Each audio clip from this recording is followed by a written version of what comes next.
Бейиш нуру.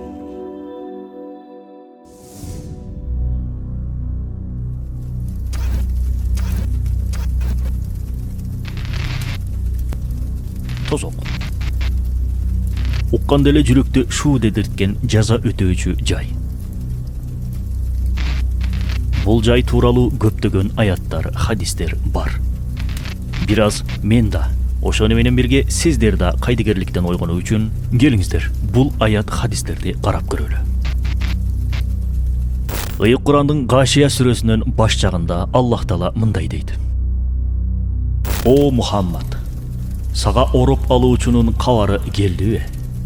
Ал күндө капыр жүздөр коркуудан кубарып жер карайт. Тозоктогу кишендерден чарчаган, кыйналган абалда кызыган отко кирет. Аларга кайнаган булактан суу ичирилет. Алар үчүн тозокто тикенден башка тамак жок. Ал семиртпейт да тойдурбайт. Пайгамбарыбыз саллаллаху алейхи вассалам тозок тууралуу мындай деген: Тозоктун оту 1000 жыл жагылды. Натыйжада кыпкызыл болду. Андан кийин дагы 1000 жыл жагылды. Жыйынтыгында аппак болду.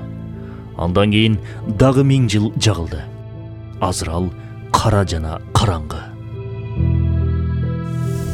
Тозоктун оту чайыр сыяктуу кара жана түн сыяктуу караңгы.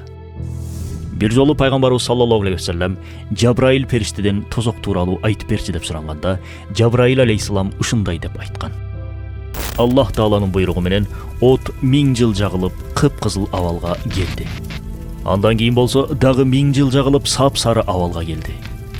Андан кийин болсо дагы 1000 жыл жагылып капкара абалга келди. Натыйжада азыр ал нурсуз, караңгы, өтө ысык жана куйкалоочу бир от. Анда өрттөнүп жаткан адам азыр тирүү жүргөндөргө көрсөтүлгөндө баары сасык жыттан жана коркуудан улам эси ооп өлүп калышмак.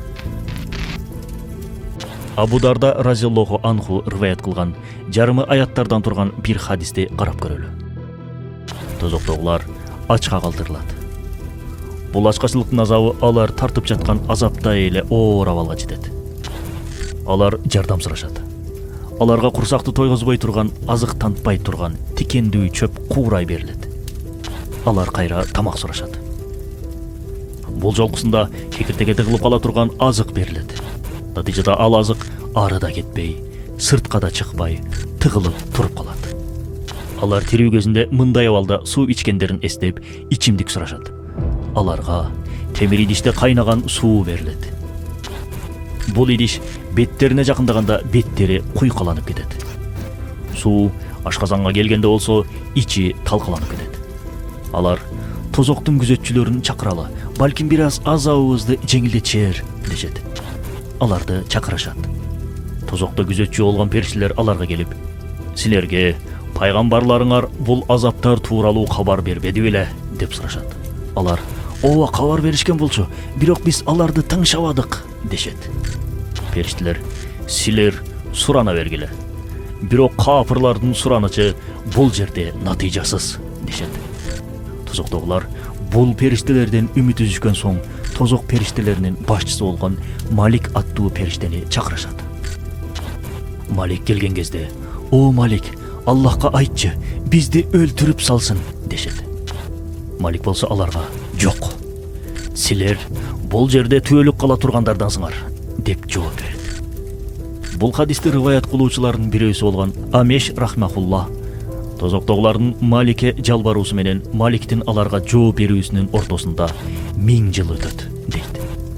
Тозоктогулар ичара Раббибизге кайрылалы, биз үчүн андан жакшыраак эч ким жок деп сүйлөшүшөт. Анан Аллахка кайрылышат.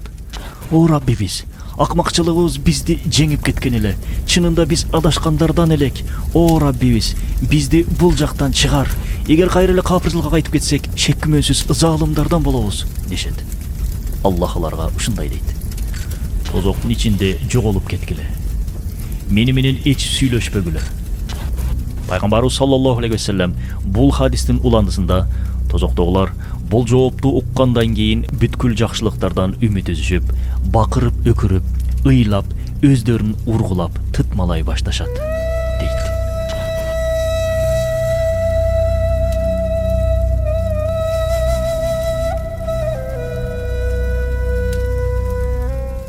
Мынакей о менин бир тууганым жана мен. Күнөөкөрлөрдүн дуушар боло турган азаптары тууралуу аз да болсо уктук. Чынында акылга сыйбаган бир азап. Ушулардын баарын угуп туруп, дагы деле Аллахтын буйругуна баш ийбей, күнөөгө аралашабызбы? Дагы деле парздарды аткарбай, арамдарды таштабай жүрө беребизби? Жогорудагы азаптарга биз кантип чыдайбыз? Бул азаптарды жөн эле угуп коюудан ушунчалык коркуп жатабыз. А кантип чыдайбыз? Кантип? Аллахтын уадасы акыйкат, тозок азабы акыйкат, азап акыйкат. Кулум мени кандай тааныса, ага ошондой мамиле кылам, дейт Аллах бир кудси хадисте. Аллахты ысым сыпаттар менен кошо тааныйлы. Ал кечиримдүү. Кел бир тууганым, тобо кылалы, көз жаш төгөлү, кечирим сурайлы. Экинчи мындай ыплас ишке барбоого сөз берели. Алла кечиримдүү, мээримдүү, ырайымдуу. Иншалла күнөөбүздү кечирет. Өзүнө кол катары кабыл кылат. Ырыскыңдан сарсана болбо. Алла ырыскы берүүчү.